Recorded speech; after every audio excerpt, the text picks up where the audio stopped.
Hello and welcome back to एसिस learning platform. तो कैसे हैं आप सब लोग? आई होप सब लोग अच्छे होंगे, मजे कर रहे होंगे और अपने माँ बाप का नाम रोशन कर रहे होंगे।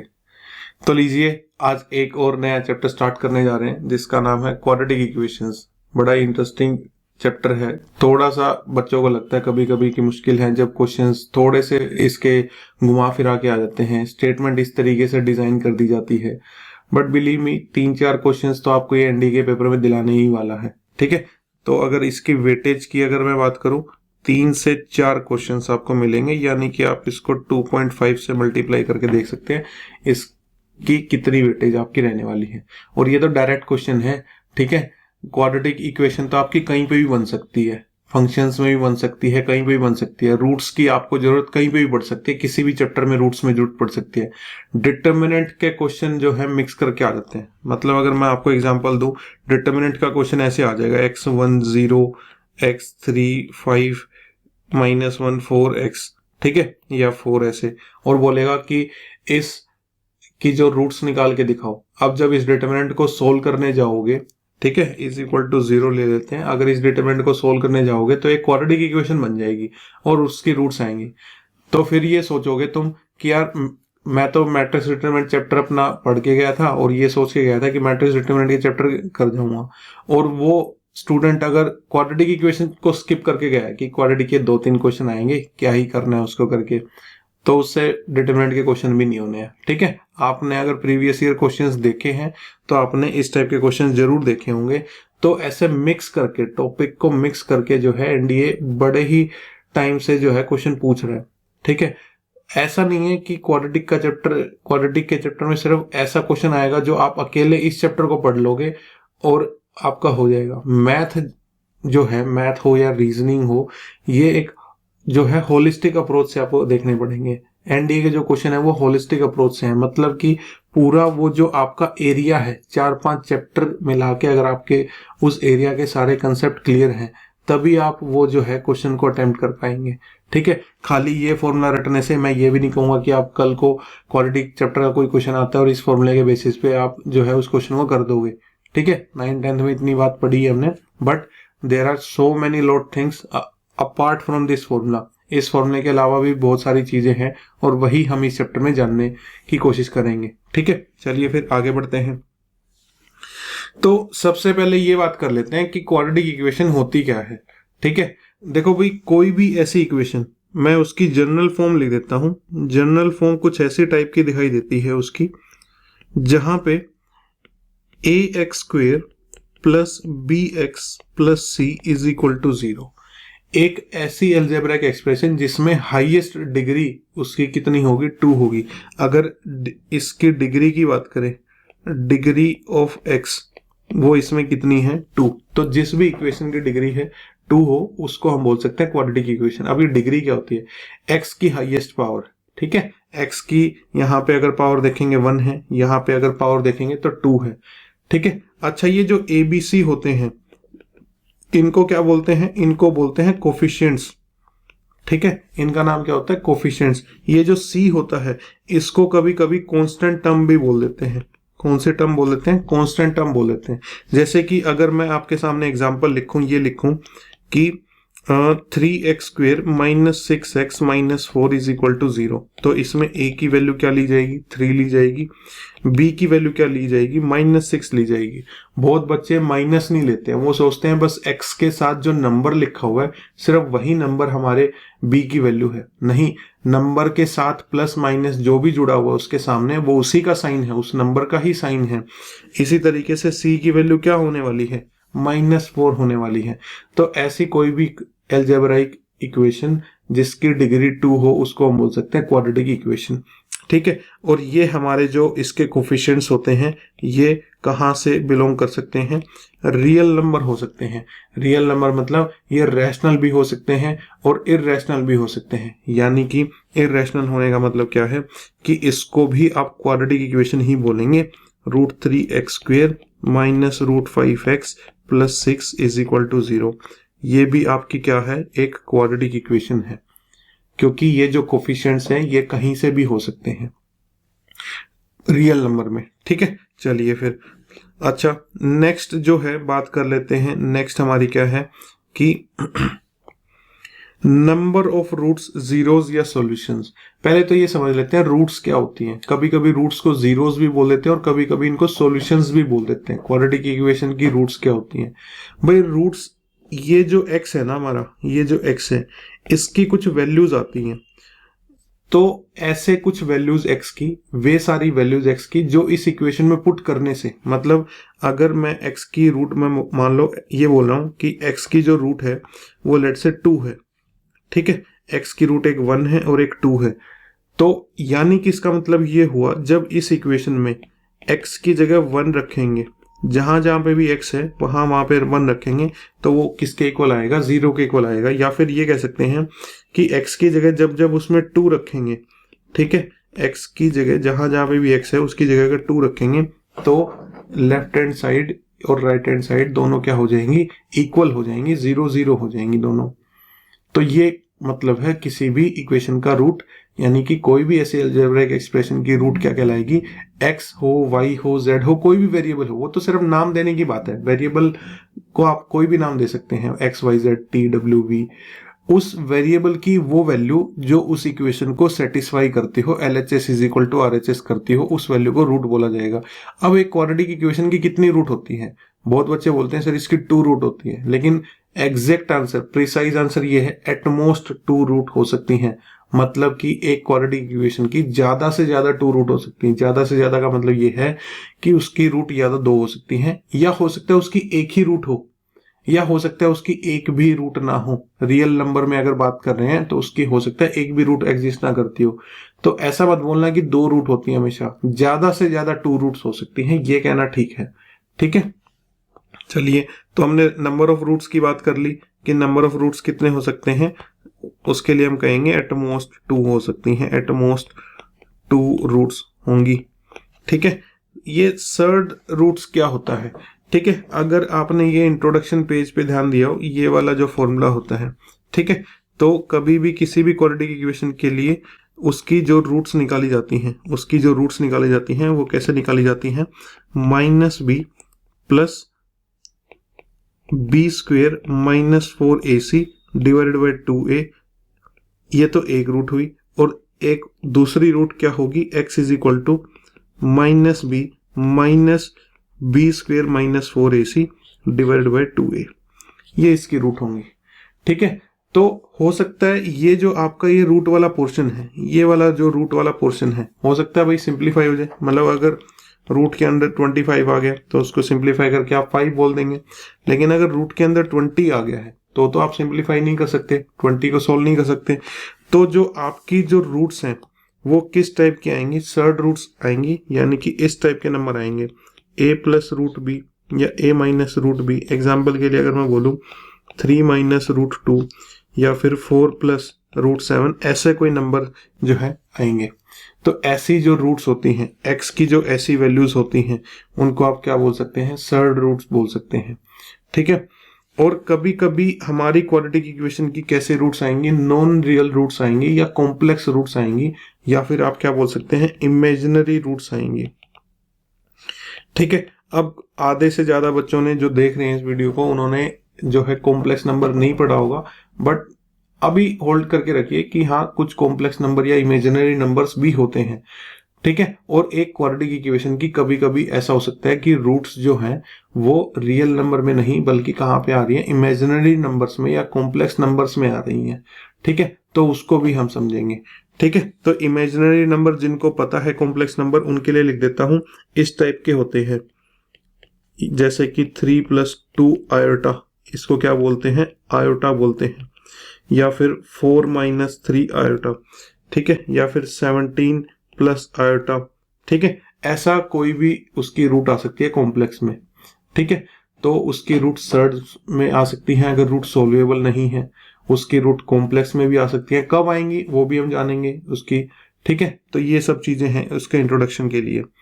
अब कुछ ऑब्जर्वेशंस देख लेते हैं कि ऑब्जर्वेशंस में क्या क्या कहा गया है। सबसे पहली अच्छा, एक चीज और बताना चाहूंगा, यहाँ पे एक बड़ी इंपॉर्टेंट चीज है कि ये जो दोनों रूट्स हैं हमारी, ये वाली जो दोनों रूट्स हैं, इनके लिए एक स्टेटमेंट आप अपने नोट्स में ऐड कर लीजिए कि surd roots and complex roots always exist in pairs। ये लाइन कहने का मतलब क्या है?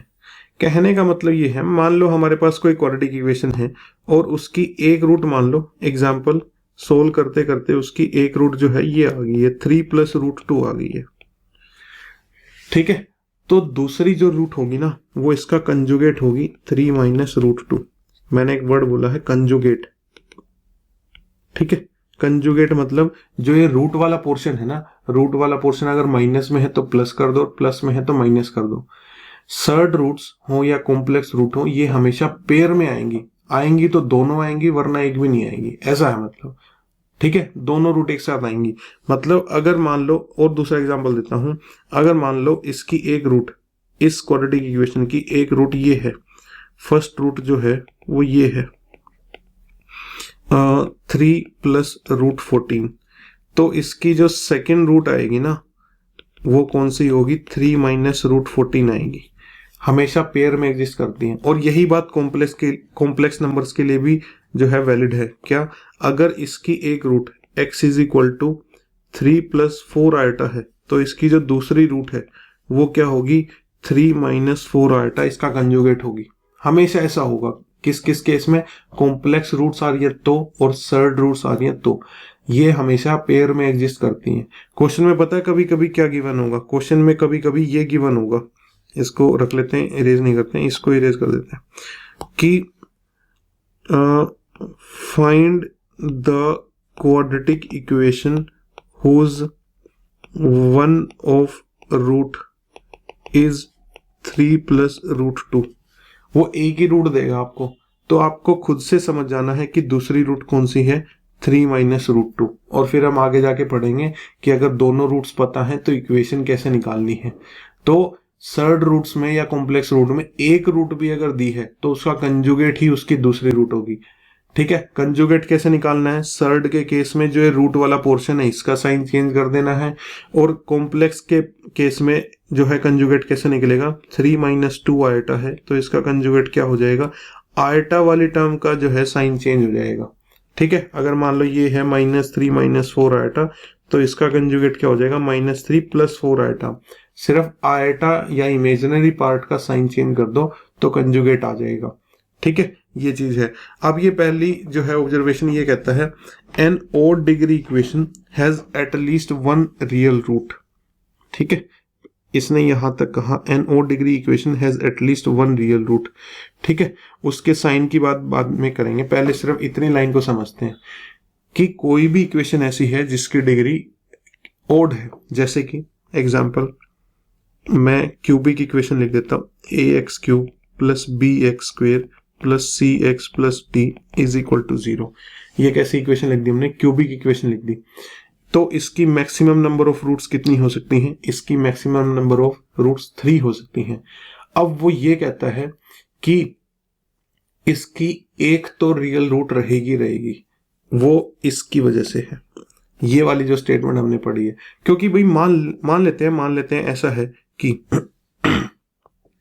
इसकी एक रूट कॉम्प्लेक्स है, a + आयटा b है, और पेयर वाली प्रॉपर्टी की वजह से इसकी दूसरी रूट क्या रहने वाली है? a - eta b।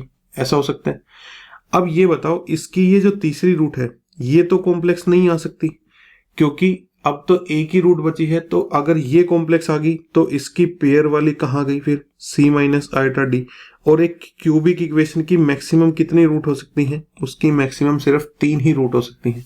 तो फिर चौथा जो है स्पेस तो हमारे पास है ही नहीं, तो ये वाली पॉसिबिलिटी तो है ही नहीं। ठीक है, और ये पॉसिबिलिटी नहीं है तो इसका जो है पेयर तो बना ही नहीं, इनका पेयर तो बन गया। ठीक है, तो यहाँ पे जब भी हमारे पास एक ही स्पेस खाली बच गया, ठीक है, तो यहाँ पे जो है एक रियल रूट आएगी। ये जो तीसरी रूट है ये कोई 3, 5 या √2 या 5 - 5 या 14/3 ऐसा कोई रियल नंबर रहेगा, कॉम्प्लेक्स नहीं रहेगी। ये कहने का मतलब है उसका। ठीक है, ये चीज है। दूसरी अब इससे आगे पढ़ लेते हैं, आगे क्या कहता है? आगे ये कहता है अच्छा उसकी एक रियल रूट होगी और उसका साइन क्या होगा, whose sign is opposite to that of last term provided that the coefficient of the highest term is positive. पहले प्रोवाइडेड के बाद पढ़ लेते हैं। प्रोवाइडेड के बाद ये आप इंश्योर कर लीजिए कि इसका जो साइन है, ये जो साइन है, अगर ये पॉजिटिव है, अगर आप ये इंश्योर करा लेते हैं तो वो जो तीनों में से एक रियल रूट आई थी ना भाई, ये मान लेते हैं कॉम्प्लेक्स है, ठीक है, और ये जो रियल रूट आई है इसका साइन वही होगा जो इस लास्ट टर्म का साइन होगा, ठीक है। यानी कि अगर आपका डी पॉजिटिव है तो ये रूट भी कैसी होगी, पॉजिटिव होगी, और अगर आपका डी नेगेटिव है तो ये रूट भी कैसी होगी, नेगेटिव होगी, ठीक है। हाँ, बशर्ते ये कंडीशन ये है कि ये किस में होना चाहिए, सबसे आगे वाला कोफिशिएंट पॉजिटिव में होना चाहिए। तो मैंने बाय पार्ट थोड़ा थोड़ा करके पूरी स्टेटमेंट समझाने की कोशिश की है। अब आप इसको पूरा एक एंटायर तरीके से पढ़ने की कोशिश कीजिए, ठीक है। चलिए फिर आगे चलते हैं। सेकंड प्रॉपर्टी कहता है every equation of an even degree. अब कैसी डिग्री की बात कर रही है, इवन डिग्री की बात कर रहे हैं, ठीक है। तो अपने माइंड में ऐसा रखिए, कोई ऐसी इक्वेशन की बात कर रहे हैं ax4, ठीक है, plus bx³ plus cx² plus dx plus e is equal to 0। ये कितने डिग्री की बात कर रहे हैं, 4 डिग्री की। या फिर दूसरा एग्जांपल ले सकते हैं अपना क्वाड्रेटिक वाला, ax² plus bx plus c is equal to 0, ठीक है। तो ये कहता है every equation of an even degree whose constant term is negative and the coefficient of the highest term is positive has at least 2 real roots, 1 positive and 1 negative. Even degree वाली ऐसी जो मैंने एग्जांपल लिखी है, ऐसी अगर कोई भी इक्वेशन है और वहां पे क्या क्या कंडीशन सेटिस्फाई हो रही है, वहां पे ये कंडीशन सेटिस्फाई हो रही है कि जो उसकी जो कांस्टेंट टर्म है ये दोनों क्या है, नेगेटिव है, ठीक है। ये दोनों क्या है, नेगेटिव है। लिख देते हैं इसको अच्छे से। उसकी जो कांस्टेंट टर्म्स हैं वो दोनों नेगेटिव हैं और साथ में क्या कंडीशन सेटिस्फाई हो रही है, coefficient of highest degree term is positive. ये आपका पॉजिटिव है, ये आपका पॉजिटिव है। अगर ऐसा होता है तो इस इक्वेशन की कम से कम 2 रियल रूट होंगी, इसकी 2 रियल रूट होंगी, ठीक है, और इसकी मैक्सिमम कितनी रूट हो सकती हैं, 4 रूट हो सकती हैं, लेकिन कम से कम 2 रियल रूट होंगी। और आगे उसने क्या कहा है, और आगे ये कहा है वे दोनों रियल रूट एक पॉजिटिव होगी एक नेगेटिव होगी। मतलब इन दोनों में से एक पॉजिटिव होगी एक नेगेटिव होगी, इन दोनों में से एक पॉजिटिव होगी और एक नेगेटिव होगी। अगर कांस्टेंट टर्म नेगेटिव है, हाईएस्ट डिग्री यानी कि इवन डिग्री वाली जो हाईएस्ट डिग्री की जो टर्म है उसका ए वाला जो कोफिशिएंट है ए, वो अगर पॉजिटिव में है तो उस इवन डिग्री वाली इक्वेशन की कम से कम 2 रियल रूट्स रहने वाली हैं और दोनों कैसी होंगी, अपोजिट इन साइन की होंगी। थोड़ा सा अभी आपको लग रहा होगा कि ये कितना ही कॉम्प्लेक्स चीजें हैं, मैंने सिर्फ ये कुछ ऑब्जर्वेशन डाली हैं। जैसे जैसे आप चैप्टर में फ्लो बनेगा आपका, ये सारी चीजें आपको समझ में आ जाएंगी, तब आपको लगेगा कि हाँ वो क्या ही बेसिक बातें स्टार्टिंग में बताई गई थी, ठीक है। तो अभी आप इनको सिर्फ थोड़ा सा एनालाइज करने की कोशिश कीजिए, समझने की कोशिश कीजिए। थर्ड हमारी जो है वो कहती है, third statement, if all the terms of an equation are positive and the equation involves no odd power of x then all its roots are complex. इसमें क्या कहना चाहता है ये, मैं एग्जांपल लिख देता हूं। यानी कि x की power 4 plus x2 plus 1 is equal to 0। यानी कि एक ऐसी इक्वेशन है, ठीक है, या फिर एक एग्जांपल ले देता हूं, जैसे 2x power 4 plus 4 plus 3 plus 3x² और प्लस 17 इज इक्वल टू 0। मैंने इक्वेशन लिख दी। एक ऐसी इक्वेशन है जिसमें x की सिर्फ इवन पावर प्रेजेंट है, एक भी x की ओड पावर प्रेजेंट नहीं है वहां पे। अब यहाँ पे देख लो, मैंने ना तो x वाली टर्म ली है ना मैंने x³ वाली टर्म ली है। सिर्फ x की कैसी पावर है, इवन पावर है, या तो x की पावर 0 है या x की पावर 2 है या x की पावर 4 है, ऐसा कुछ है। और सभी की सभी टर्म पॉजिटिव हैं, तो ऐसी इक्वेशंस की जो रूट्स आएंगी, जो ऑल रूट्स आएंगी, वो क्या आएंगी, ऑल रूट्स कॉम्प्लेक्स आएंगी। कॉम्प्लेक्स मतलब a प्लस आइटा b आएंगे। ठीक है, ये इन तीन ऑब्जर्वेशंस में कहना चाह रहा था। अगर आपको ये थोड़ी सी अभी लग रहा है कि शायद आधी आधी समझ में आई है, पूरी अच्छे से उतनी कन्विंसिंग या सेटिस्फेक्शन नहीं मिली है, तो एक काम करना, आप ये चैप्टर जब आधा हो जाएगा ना, सिर्फ आधा चैप्टर जब हो जाएगा, तब इनको आप नेचर ऑफ रूट्स वाले टॉपिक के बाद इनको पढ़ के देखना। तब आपको लगेगा हाँ यार बिल्कुल सही बात है और इजी वाली चीजें लिखी हैं, ओबियस वाली चीजें लिखी हैं। ठीक है, तो इस बात को ध्यान देना। अगर नेचर ऑफ रूट जब आप पूरा कर लेंगे मेरे साथ, तो उसके बाद इस स्लाइड को रिपीट करके देखना, तब आपको ये सारी बातें बहुत जो है इजी लगेंगी। ठीक है, चलिए फिर आगे बढ़ते हैं। तो बात कर लेते हैं sum and product of roots for quadratic equation. 9th class से ये जो है टॉपिक पढ़ते आ रहे हैं हम। ठीक है, तो हमारी क्वाड्रेटिक इक्वेशन कैसी है? हमारी क्वाड्रेटिक इक्वेशन है ऐसी, ax² plus bx plus c is equal to 0। और हमने बात की कि इसकी मैक्सिमम कितनी रूट हो सकती हैं? इसकी मैक्सिमम 2 रूट हो सकती हैं। और अब से पूरे चैप्टर में क्वाड्रेटिक इक्वेशन की जो ये मैक्सिमम 2 रूट्स हो सकती हैं, इनका जो नाम रखेंगे हम, वो क्या क्या नाम रखेंगे? एक का अल्फा और एक का बीटा। आप इनका कोई और भी नाम रख सकते हो, सोनू मोनू रख सकते हो, ठीक है, बट मेरे को अल्फा बीटा ठीक लगा। तो इसकी 2 रूट्स हैं और वो क्या है? अल्फा और बीटा। अच्छा, मैंने सबसे स्टार्टिंग में बताया कि रूट का मतलब क्या है। रूट का मतलब क्या है? रूट का मतलब ये है कि अगर इस इक्वेशन में अगर मैं x की जगह क्या रखूंगा? अल्फा रखूंगा, तो ये इक्वेशन ट्रू साबित होगी, यानी कि a into alpha square plus b into alpha और प्लस c किसके इक्वल आएगा? 0 के इक्वल आएगा। ठीक उसी तरह अगर मैं इस इक्वेशन में x की जगह क्या रखूं? बीटा रखूंगा, तो a इंटू बीटा का स्क्वेयर प्लस b इंटू में बीटा और प्लस में c इज इक्वल टू 0।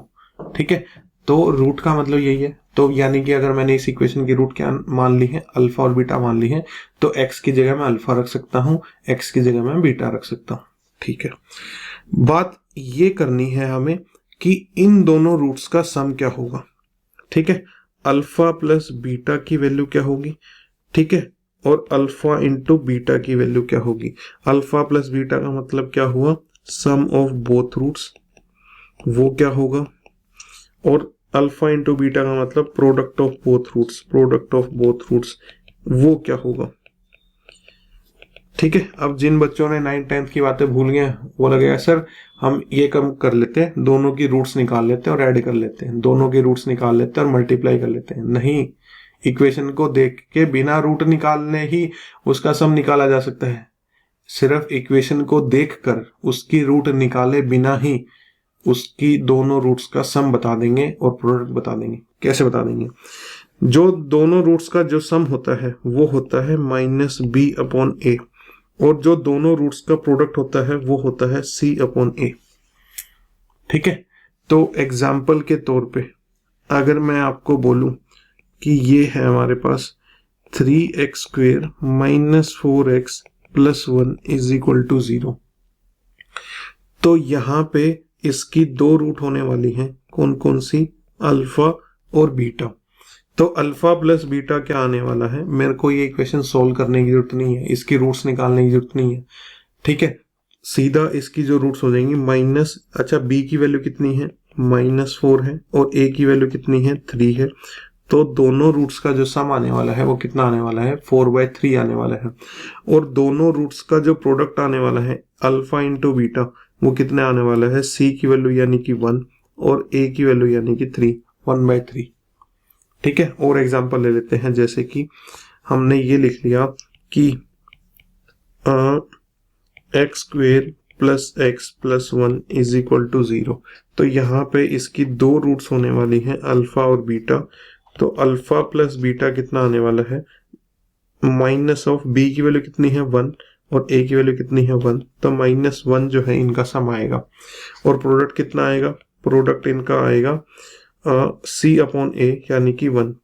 ठीक है, अच्छा कुछ बच्चों को a b c की वैल्यू देखने में परेशानी हो रही है। भाई x² के सामने अगर कुछ नहीं लिखा होता तो उसकी वैल्यू कितनी है? 1 है। तो यहाँ पे a की वैल्यू कितनी होगी? यहाँ पे a की वैल्यू कितनी होगी? 1 होगी। यहाँ पे इस x के सामने भी कुछ नहीं लिखा, तो यहाँ पे इसकी वैल्यू कितनी होगी? 1 होगी, और ये तो 1 लिखा ही हुआ है।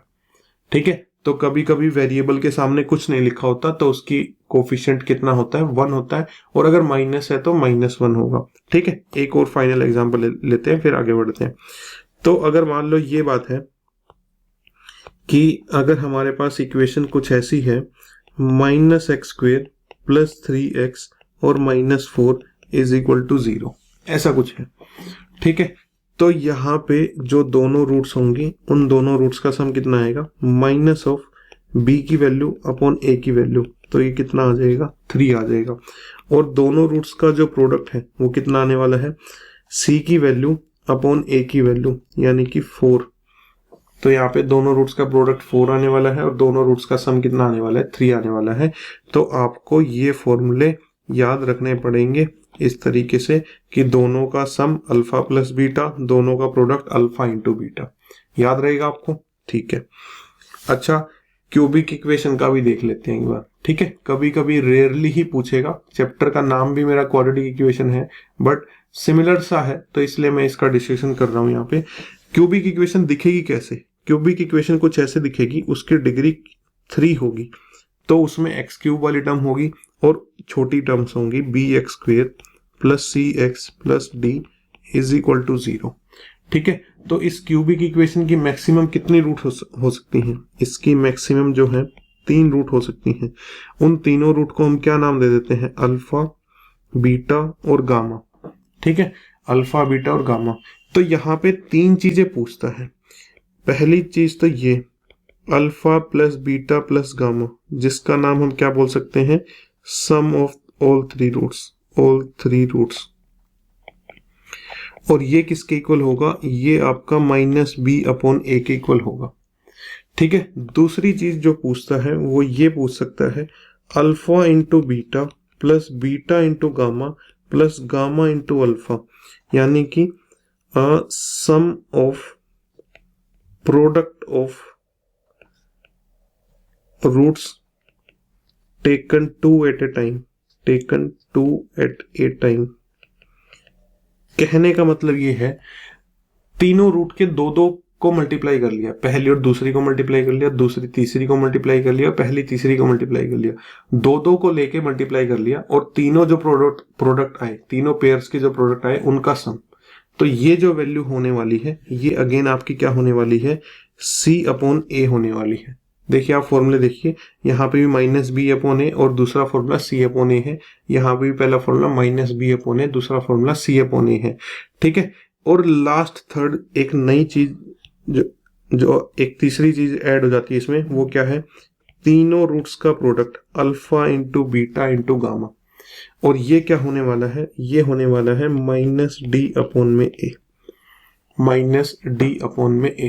कुछ इंटेलिजेंट बच्चों के लिए बता देता हूँ, यहाँ पे कुछ पैटर्न बन रहा है। देखो ये माइनस है, ठीक है, ये क्या है आपका माइनस है, ये क्या है प्लस है, ये क्या है माइनस है।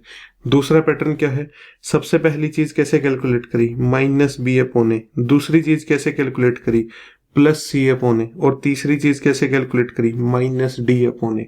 ठीक है, तो अब बच्चे इशारा समझ गए होंगे कि अगर हायर ऑर्डर की कल को 4th ऑर्डर की आती है तो उसमें क्या क्या पूछ सकते हैं, उसमें सबका अलग अलग सम, सबका 2-2 का प्रोडक्ट लेके, सबका 3-3 का प्रोडक्ट लेके और सबका 4-4 का प्रोडक्ट लेके पूछा जा सकता है। और उसमें क्या चलेगा, -b/a, फिर +c/a, फिर -d/a, और फिर आगे और है तो फिर से +e/a, ऐसा कुछ करके। ठीक है, तो वहां तक मैं नहीं जाना चाहता हूँ, ये भी एक्सट्रीम केस ही है, बट आप मेरी बात समझ गए होंगे।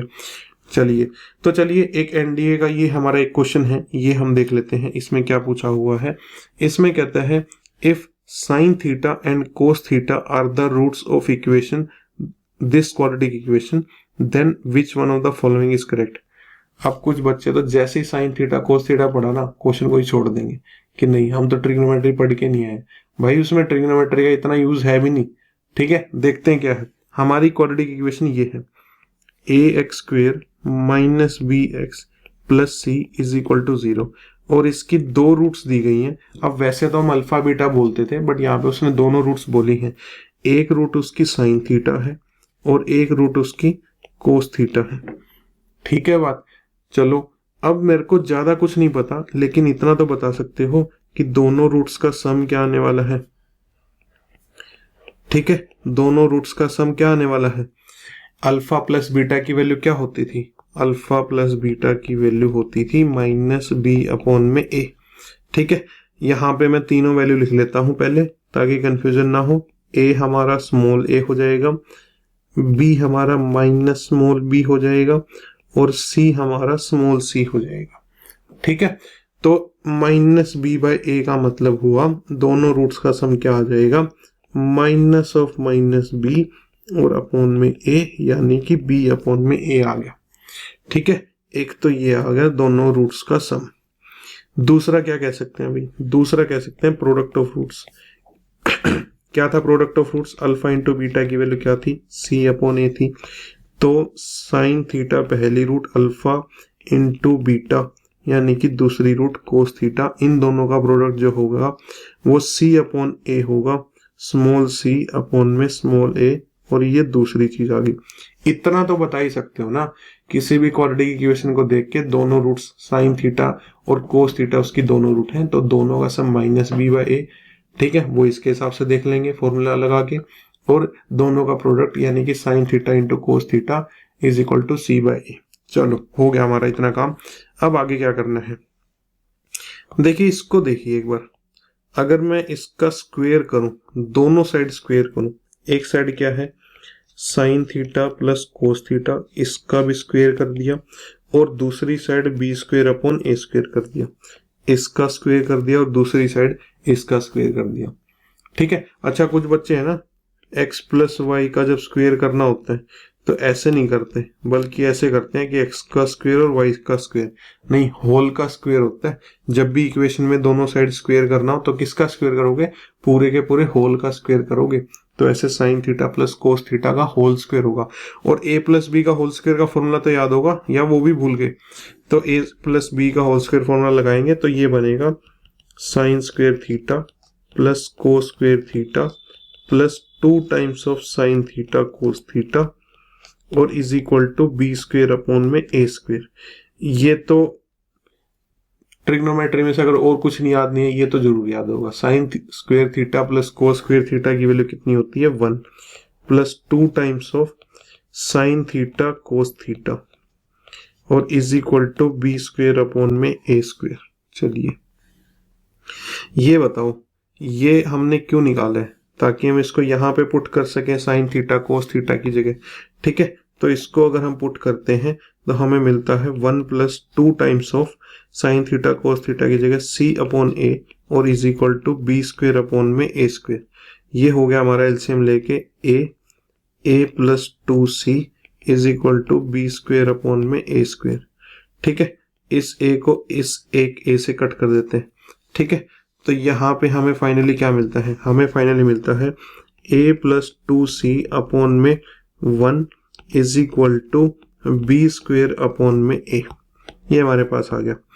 तो क्रॉस मल्टीप्लाई करते हैं, a into a plus 2c is equal to b², तो a² plus 2c is equal to b² को इधर ले आते हैं, a² minus b² plus 2ac आएगा, ये 2ac इज इक्वल टू 0। अब देख लो ऑप्शन से मैच करा के, तो अब हमारा ये ऑप्शन मैच हो जाता है।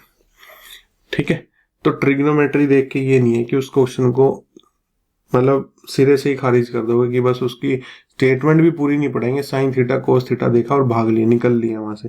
ठीक है, तो क्या करना था हमें, इसमें सम ऑफ रूट्स, दोनों सम ऑफ रूट्स का हमें कंसेप्ट लगाना था, ये वाला यहाँ से। ठीक है, और दोनों का प्रोडक्ट ऑफ रूट्स निकालना था। फिर एक काम क्या किया हमने इसका स्क्वायर कर दिया, यहाँ पे ये इस तरीके से दोनों साइड स्क्वायर कर दिया और सिंप्लीफाई किया है बस। उसके बाद तो इस तरीके से क्वेश्चन आएंगे आपके, ये एनडीए का प्रीवियस ईयर क्वेश्चन है। ठीक है, चलिए एक एग्जांपल ये ले लेते हैं। कहता है कि एक ट्रायंगल है PQR, ठीक है, और उसमें जो है एक ट्रायंगल बना लेते हैं पहले तो ये हमारे पास एक ट्रायंगल हो गया भाई, और ये है PQR। इसमें आर ट्रायंगल तो जो है 90 डिग्री है, π/2 कितना होता है 90 डिग्री। अच्छा, जिन्होंने अभी एंगल कन्वर्जन नहीं सीखा है वो ट्रिग्नोमेट्री में हम सीखेंगे। ठीक है, अभी के लिए याद रख लेते हैं, पाई की जो वैल्यू होती है वो 180 डिग्री होती है। ठीक है, एंगल में मैं अच्छे से लिख देता हूँ, क्या है, pi radian is equal to 180 degree. ठीक है भाई, जैसे आप किलोमीटर को मीटर में कन्वर्ट करते हैं, ठीक है, किलोग्राम को ग्राम्स में, मिलीग्राम्स में कन्वर्ट करते हैं, तो वैसे ही जो एंगल की मेजरमेंट है वो सिर्फ डिग्री में नहीं, रेडियन में या दूसरी और भी क्वांटिटीज होती हैं उनमें भी मेजर किया जा सकता है। हमारे लिए सिर्फ दो ही इंपॉर्टेंट है, डिग्री और रेडियन। तो कैसे कन्वर्ट करते हैं, इस फॉर्मूले से कन्वर्ट करते हैं। 180 डिग्री जो होता है वो हमारा पाई रेडियन के इक्वल होता है। तो उस हिसाब से 90 डिग्री किसके इक्वल हुआ, पाई बाय 2 के इक्वल हुआ। 45 डिग्री किसके इक्वल हुआ, पाई बाय 4 के इक्वल हुआ। 60 डिग्री किसके इक्वल हुआ, पाई बाय 3 के इक्वल हुआ। ठीक है, तो ये कुछ मेजर स्टैंडर्ड एंगल्स हैं, इनको आप रेडियन में भी याद रखिएगा। चलिए, तो हमें ये 90 डिग्री दिया गया है। ठीक है, और साथ में ये बोला गया है कि जो टेंजेंट p बाय 2 है और टेंजेंट ऑफ q बाय 2 है वो हमारी रूट्स हैं इस क्वाड्रेटिक इक्वेशन की। तो लिख लेते हैं इस बात को। ये कहता है हमारी ये equation ax square plus bx plus c is equal to 0, इसकी दो रूट्स हैं। एक रूट है टेंजेंट p बाय 2 और एक रूट है टेंजेंट q बाय 2। ठीक है, तो ये दोनों रूट्स हैं। तो इन चारों ऑप्शंस में से क्या करेक्ट है? अरे भाई, हमें ज्यादा कुछ नहीं पता, हमें इतना पता है कि दोनों रूट्स का सम बता सकते हैं, p by 2 plus tangent q by 2। दोनों रूट्स का सम कितना होने वाला है, माइनस बी अपॉन ए होने वाला है। और दोनों रूट्स का सम कितना होने वाला है, p by 2 into tangent q by 2। दोनों रूट्स का जो सम है वो c बाय ए होने वाला है। इतना तो बता ही सकते हो ना, इतना तो क्वाड्रेटिक इक्वेशन में सीखा ही है ना। चलिए ठीक है, तो इतनी कोई देख लेते हैं बात।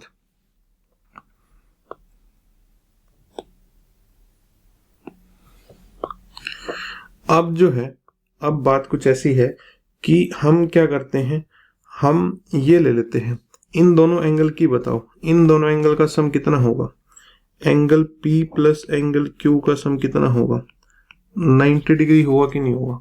क्यों होगा? क्योंकि एक ट्रायंगल के तीनों एंगल्स का सम कितना होता है, 180 डिग्री होता है। तो अगर ये 90 डिग्री है तो इन दोनों की जो वैल्यू बचती है P प्लस Q वो कितनी होगी, 90 डिग्री। अगर ये दोनों 90 डिग्री है तो दोनों को अगर मैं 2 से डिवाइड कर दूं तो angle P by 2 plus angle Q by 2 कितना होगा, 45 डिग्री होगा कि नहीं होगा? होगा। चलिए ठीक है, स्टेप बाय स्टेप आगे बढ़ेंगे। बाकी जब तुम्हारे अच्छे से कंसेप्ट हो जाएंगे तब तुम आप 1 सेकंड में फाइनल स्टेप तक जाना है तो जा सकते हो। मेरा काम है समझाने का आपको। ठीक है, अब मैं अगर दोनों साइड टेंजेंट ले लूं, tangent of P by 2 plus Q by 2 और टेंजेंट ऑफ 45, दोनों साइड मैंने किससे ऑपरेट करा दिया, टेंजेंट से ऑपरेट करा दिया। तो tangent of P by 2 plus Q by 2 और टेंजेंट 45। अच्छा, टेंजेंट 45 की वैल्यू कितनी होती है, 1 होती है। थोड़ी बहुत तो याद होगी ट्रिग्नोमेट्री। ठीक है, तो टेंजेंट 45 की वैल्यू हमने 1 रख दी। और एक फॉर्मूला अभी नोट कर लेंगे, कुछ बच्चे जिनके लिए ट्रिग्नोमेट्री नहीं है वो ये वाला फॉर्मूला नोट कर लेंगे और ट्रिग्नोमेट्री चैप्टर तक का वेट करना, भाई सारी चीजें समझ में आएंगी। टेंजेंट x प्लस वाई जो होता है वो होता है tangent x plus tangent y divided by 1 minus tangent x into tangent y। ये फॉर्मूला अभी के लिए एज इट इज याद कर लो, इसको समझने का और बाकी इसको डिटेल में एनालाइज करने का काम बाद में करेंगे ट्रिग्नोमेट्री के टाइम पे। ठीक है, अभी के लिए सिर्फ इसको एज इट इज याद कर लो भाई। ठीक है, अगर ये फॉर्मूला यहाँ पे अप्लाई करें हम तो यहाँ पे बात क्या निकल के आती है, यहाँ पे कुछ ऐसी बात निकल के आएगी कि tangent of P by 2 plus tangent of Q by 2 divided by 1 minus tangent of P by 2 into tangent of Q by 2 is equal to कितना था, इज इक्वल टू हमारा कितना था, 1 था। ठीक है, अच्छा अब आप एक बात देखो कि हमने tangent P by 2 plus tangent Q by 2 की भी वैल्यू निकाली हुई है और tangent P by 2 into tangent Q by 2 की भी वैल्यू निकाली है। बस उनकी वैल्यू पुट करने की बारी आ गई है।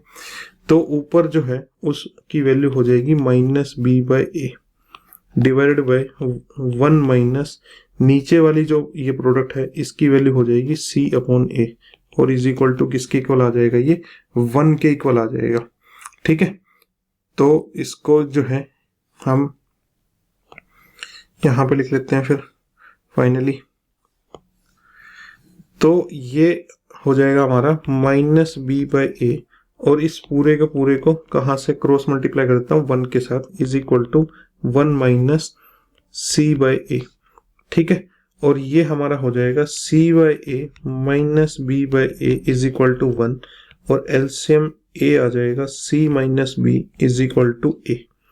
और यहां से फाइनली बात बनती है c minus b is equal to, यहाँ पे 1 था ना तो a आ जाएगा। और यहां से हम ये कह सकते हैं कि कितना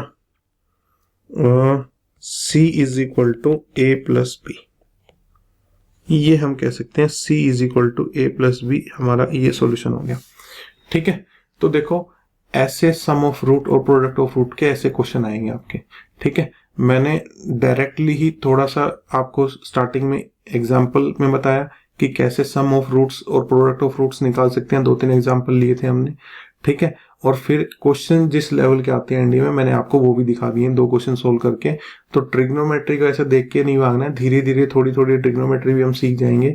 जब ट्रिग्नोमेट्री का चैप्टर आएगा तो पूरी ही सीख जाएंगे, बट जितनी अभी बीच में आती है मैं उतनी आपको साथ के साथ बताता रहूंगा। ठीक है, तो सम ऑफ रूट्स -b/a और प्रोडक्ट ऑफ रूट्स c/a।